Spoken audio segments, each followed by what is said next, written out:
হযরত পীর সাহেব হুজুর চরমনাই হাফিজাহুল্লাহ তাআলা ওয়া রাহ মঞ্চে উপস্থিত আছেন।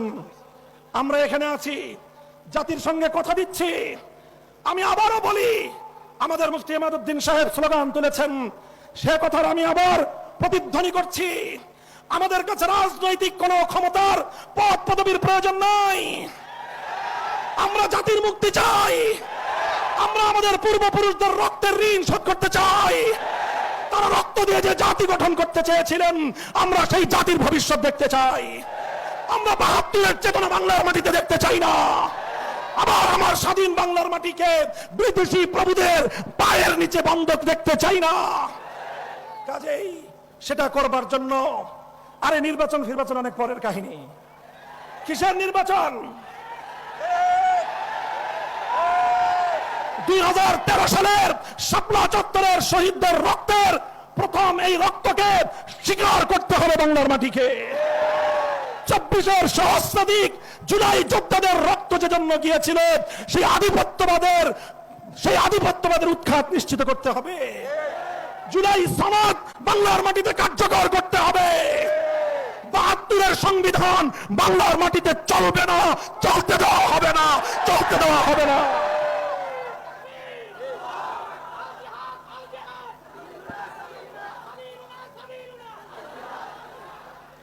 কাজেই আমি বাংলাদেশের সকল রাজনৈতিক পক্ষগুলোকে পরিষ্কার ভাষায় আমাদের বার্তা স্পষ্ট ভাষায় দিয়ে দিচ্ছি। ৭২ আর ২৪-এর যে সংঘাত, ওই সংঘাতে আমাদের আপোষ করার কোনো সুযোগ নাই। ২৪-এর রক্তের সঙ্গে গাদ্দারি করে যারা আবার ৭২-এর বাকশালী ব্যবস্থার দিকে ফিরে যেতে চান, আপনারা যদি শহীদ জিয়াউর রহমানের নাম মুখে উচ্চারণ করেন, তাহলে আপনাদের আরেকবার উযু করা দরকার। কাদেরকে হুজুর মাসলা শিখান? নিজের পূর্বপুরুষদের, নিজের দলের পূর্বপুরুষদের আদর্শ থেকে আপনারা বিচ্যুত হয়ে এ জাতির সঙ্গে ধোঁকাবাজি করবার রাজনীতি বাংলার মানুষ সহ্য করবে না। এছাড়া আসেন, আমরা অন্য কোনো কিছু নিয়ে আপনাদের সঙ্গে টানা হেঁচড়া হবে না। কিন্তু ২৪-এর বিপ্লবের পরবর্তী বাংলাদেশে ৭২-এর সেই বাকশালী ব্যবস্থা বাস্তবায়ন করতে গেলে আমাদের বুকের উপর দিয়ে, আমাদের লাশের উপর দিয়ে করতে হবে। আমরা জীবন দেব, রক্ত দেব, রক্তের সাগর বইবে, কিন্তু ২৪-এর বিপ্লব ব্যর্থ হতে দেব না ইনশাআল্লাহ। বাংলাদেশে আর সেই সকল স্বৈরাচারীদের ভাস্কর্য নামক মূর্তি স্থাপন হতে দেওয়া হবে না। সেই সঙ্গে এটাও বলে দেই, জুলাই যোদ্ধাদের নামে অথবা আমাদের মহান শহীদদের জন্য রাষ্ট্রীয়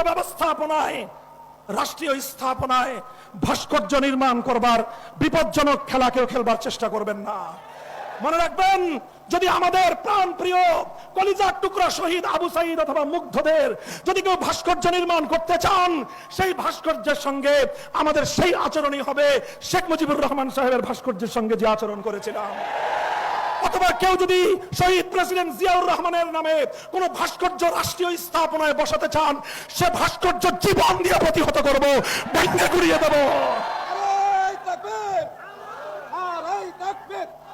আমরা আদর্শের জায়গায় আমাদের কম্প্রোমাইজ করবার কোনো সুযোগ নাই। ক্ষমতা নিতে চান নিয়ে নেন, সংসদ নিতে চান, অতটা আমরা আপত্তি করব না।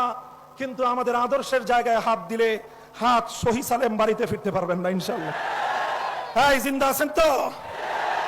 মাথায় কাফনের কাপড় বাঁধো, আবার জুলাইয়ের চেতনায় উজ্জীবিত হও, আবার শাপলার হাতিয়ার নিয়ে মাঠে নামতে হবে, মাঠে নামতে হবে, মাঠে নামতে হবে।